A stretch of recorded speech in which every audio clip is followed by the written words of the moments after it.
Of course, it is the 95th Comrades Marathon that we're speaking about that is underway, with runners taking the down run from Pietermaritzburg to Durban. By the way, yesterday we found out that was very difficult. Yeah, definitely. The up run is actually proven to be the one that runners prefer more. Now, it is the world's largest and oldest ultramarathon, and it makes a return after a 2-year hiatus due to the COVID-19 pandemic. Fans are also back along the route. Yesterday, though, the Russian runner Alexandra Morozova successfully appealed to the High Court to be allowed to take part in this race. Out there for us is our reporter, eNCA's Siphokazi Malinga. She joins us now. Siphokazi, a very good morning to you. I mean, it's been a very, very long morning, I would imagine. It's been a longer morning for those that are taking part in the Comrades, like our colleague Thulasizwe Simelane. Just catch us up on what's been happening. A very good morning to you, Morena. Yes, it is the 95th edition of the Comrades Marathon, and this morning we saw about just under 16,000 participants take to the road, the down run to Durban, and I mean they started at 5:30 this morning, and they will be heading to the Moses Mabhida Stadium. You mentioned that a Russian runner, Alexandra Morozova, filed an urgent appeal on Friday after she received a letter from Comrades saying that she won't be able to participate in the race. And on Saturday, the judge heard that at the Pietermaritzburg High Court, where she granted her permission. Her argument basically was that they had received, Comrades Marathon had received a letter from Athletics World Body stating that they support Ukraine and leave her out because she is Russian. However, the judge did say that will not fly and that she will be able to run. So we are in Polyshots right now. We've seen a couple of runners just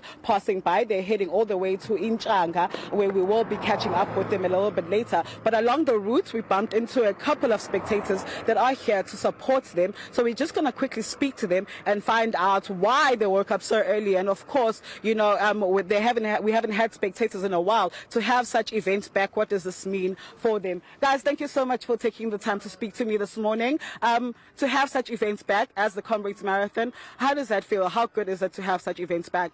It's absolutely wonderful. I mean, we haven't been out on the side of the road for 3 years now, so to watch people running down, we woke up at the crack of dawn, got here, found our special spot, and were able to cheer the runners on. So it was delightful. What time did you wake up to come here this morning? Oh, jeepers creepers. I think I was woken at 4:45, and I thought that maybe I'd stay in bed, and now that I'm here, I would never miss it. Watching it on TV is incredible, and the coverage is awesome, but being here live is it's incredible. And Sean found the spot. He knows the secret way. There's no one else watching on the side of the road because you can't get here.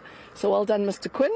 Barry is on the braai, and we're just having a wonderful morning. Thank you. They certainly are having a wonderful morning. If you can look, I'll ask my colleague Sandile to show you. They're having a braai, and they were cheering on the runners as they were going along this route. So tell me, why did you decide to come here this morning? Because we had to drop off some runners early this morning. So we were up at 20 to 4 to go and drop them off at the start, and then we came straight here afterwards. So yeah, it's just fun to be here. Are you enjoying it? We're loving it, can't you see? They certainly are loving it. What do you expect from the Comrades Marathon this year? Well, what do we expect from the Comrades Marathon? Well, we just expect to see people really enjoying themselves. We expect to see people getting personal bests, and maybe after the number of years of people training quietly on their own, we might just get a record. Do we hope to see you running the Comrades someday?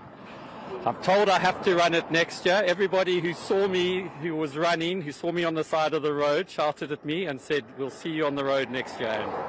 Thank you so much for your time. Well, these are the spectators that are here today, and they are having a good time as they're cheering on runners. We will be catching up with them a little bit later as they are heading to eNCA, but for now, this is all we have, Morena. Well, Siphokazi, you know, when you're speaking here about the runners that we are able to witness, I mean, there's so much that is happening right now. There's a hive of activity on the roads. But just in terms of what are we expecting for the proceedings, just take us through exactly what we can expect today, and what time can we expect the first runner to cross that finish line? Well, previously they've crossed the finish line around after 5 hours. So we're hoping to see them come in around 2 o'clock in the afternoon. And of course, we do have elite runners coming through. We have South Africa's well represented in this race, especially in the men's race. We have Edward Motibi, we have Bongumusa Mthembu, and we have other couple of runners that will be taking place in the marathon. So we are expecting to see fast times. We are expecting to see, competition, high competition. I spoke to the athletes earlier this week, and they were just saying that even young guys are coming up, so it's really going to be tough for them. And in the women's race, we have America's Camille, who's here. We have the Russian runner, Alexandra, who was granted permission to run in the race. So we are expecting as well to see fast times, and, hopefully, again, South Africa will take this one. And we remember in 2019, it was 2 South Africans that won the Comrades Marathon. So we do have pretty good representation on the women's side. I know one of the athletes, in fact, is Gerda Steyn. She's the one that I think a lot of South Africans will be pinning their hopes on. But in terms of representation on the women's side, like we do on the men, is there a healthy representation, at least if we look at maybe a possible number of top 10 finishes? There is, but not South African, Morena. Most of them are from Ethiopia. Most of them are from overseas. Like I spoke about Camille, who is a defending champion. I spoke about the Russian, who's come second and third. In the women's, it is a bit tricky, but however, there are a couple of South Africans that are gunning for it. I spoke to Makosi Mhlongo, who is gunning for it. She's a South African runner, and she's been doing pretty well in the marathons recently. So let's hope and see that. Let's wait and see rather how it's going to come out. It's certainly going to be a very interesting day as well. And as you say, that it takes about 5 hours before you actually cross that first finish line as well. Just in terms of support and what we've witnessed so far, Siphokazi, as you were doing your rounds this morning, how well supported is this year's one? I know that we come from a 2-year hiatus. I can imagine many people are still wanting to go outside and experience the fresh air. But there are also those instances around safety, precaution and the like. But what are we looking like in terms of participation from the public? A very high participation, actually. As I was making my way to this place here, I saw a massive crowd on the road. They were cheering, they were getting excited. They were just there handing out water, they were there handing out coffee and juices. So they really did come out this year. And, when I spoke to them a little bit earlier along the road, they were saying that, they've missed such events because they haven't had these events in such a long time. And to encourage the runners is so big for them, and to give them that motivation. As you would know as well, that KZN has been through a lot in recent months with the floods, with the looting. So this for them is really a way of showing support to the runners that are taking part in this Comrades Marathon.